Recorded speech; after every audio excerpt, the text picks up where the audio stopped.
Are you excited? I know I am, because the International Pet Photographer of the Year Awards are now open for entries for this year. In this video, I'm going to show you how to check, double check and triple check your entries to make sure they fulfill all of the requirements before you submit them. If your images don't fulfill the requirements, they will be disqualified and you will not have a chance to resubmit them. So it's really important to get this right. Let's dive in. I'm going to show you exactly how you can check them.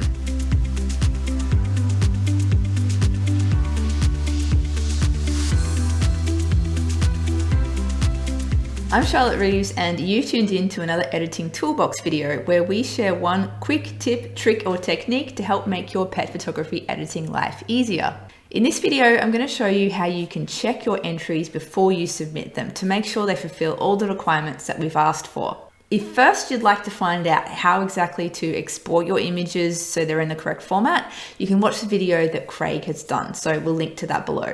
So I've got all my images in a folder, they're ready to go, but before I upload them to the awards portal, let's have a look and do a final check in Photoshop. So I'm going to open up all of these images in Photoshop.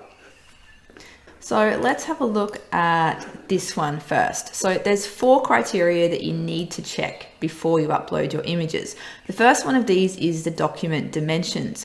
We ask that your images be exactly 3000 pixels on the long side. So to check that, you can just go down to the bottom left-hand corner here. And if you click this little arrow here, you can actually select document dimensions. Now that's going to tell you that this image is 3000 pixels by 2001 pixels. So this image is perfectly fine. Another way that you can check that is go to image and image size. There we go again, that's 3000 by 2001 pixels. So the next thing that we need to check is the color profile. Again, you can check that really easily down in the bottom left-hand corner here by just selecting document profile. And that will show us that the image is in sRGB color format. Don't worry about everything that comes after sRGB as long as it says sRGB at the start. So this image is also fine color profile wise. Now I know this image is in JPEG format because I can see it in the file name. We also need to make sure it's in a high quality. It's a little bit hard to tell just by looking at the image, but I've exported one at really low quality so I can show you what to look for. That's not this image though. This image is fine. The quality looks great. And the final thing to check is the metadata. Now the easiest way to do that is to go File and then File Info. Now, this will come up with all sorts of information about your file. In the basics section, the area that you're looking for is this section here, where it says creation date and modification date. Now, we need to make sure that your image was created in the time frame that's allowable. So you need to make sure that the modification date is different from the creation date. Because if you export your image from Lightroom or save it in Photoshop in such a way that it strips out the metadata, it's actually going to get rid of that original creation date and replace it with the modification date, which is the date the image was saved. So if these two dates are identical, that's a good sign that the original creation date was somehow stripped out when you saved the file. And that's pretty much all we're looking for in the metadata. So let's have a look at some of these other images here and see if we can detect any problems. So let's go to this one here. First of all, we'll check the dimensions. So document dimensions, it's 3000 by 2000 pixels. That's absolutely perfect. Next, we'll check the document profile. So let's go to document profile. And now we have a problem. So this says Adobe RGB. So Adobe RGB is a color profile that will not display very well or very consistently on people's monitors when they're judging your images. So it's really important to have that as sRGB. If the document is in Adobe RGB and you do pick up on that when you're checking your images, you can convert it in Photoshop just by going to Edit and then Convert to Profile. It'll tell you that the profile currently used is Adobe RGB or whatever else it is.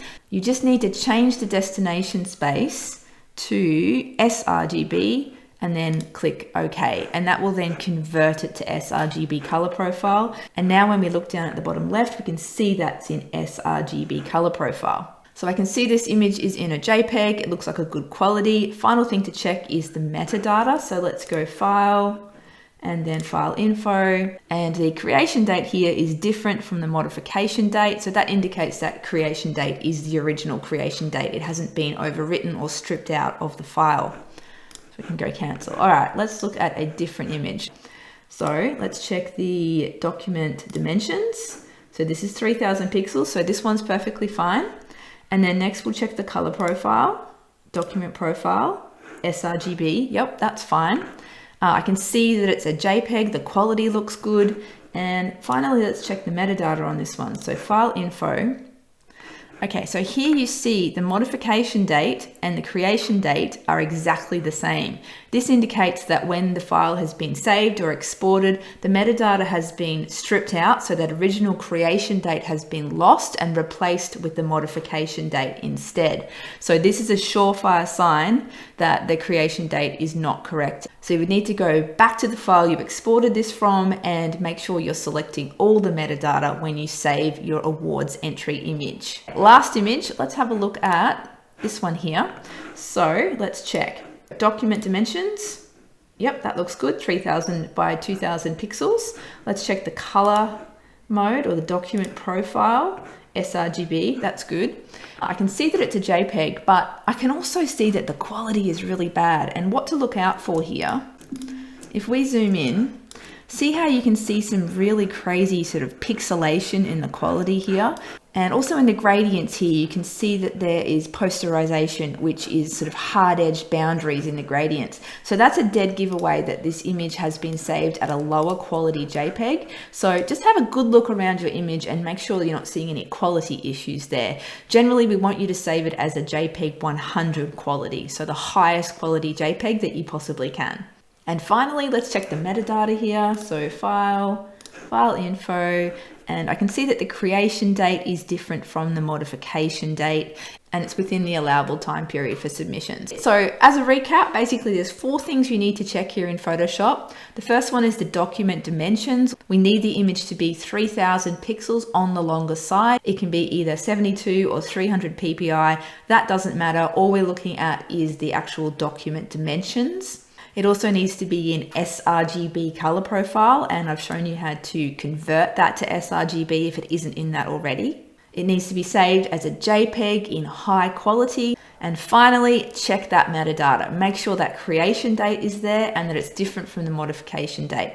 So that pretty much covers everything that you need to know about checking your images, checking them twice, checking them 3 times before you submit them. Once your image is submitted, that's final. You won't have a chance to resubmit. We're not going to email you and tell you that there's anything wrong with your file. That is totally on you to get that right. So please check your images before submitting. We don't want to have to disqualify anyone based on any of that criteria. We're really looking forward to seeing entries come in for the International Pet Photographer of the Year Awards this year. If you have any questions, please first check the website. There are comprehensive rules there available and also frequently asked questions on the website. If you can't find your answer there, then please feel free to reach out via the contact form on the website and we shall get back to you. You've been listening to Charlotte Reeves from Unleashed Education. Thanks so much for watching and I shall catch you next time. Bye.